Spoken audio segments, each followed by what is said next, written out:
So what's up guys, today I'm just making a kind of program which deals with my daily problems and my daily activities. So as a student it is all necessary to go to Khula Kitab to copy answers. So this is my program. I've been making it for almost a year. Now let me see its output. It comes with a weather forecast and it's kind of like a Siri, but not completely a Siri because it is made in Python. If I would say Khula Kitab class 12 mathematics, then it will pre-recognize my word and search. Alright sir, this is what I found.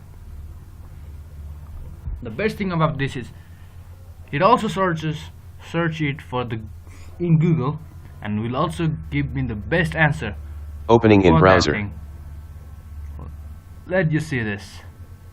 So this is Khula Kitab grade 12 mathematics.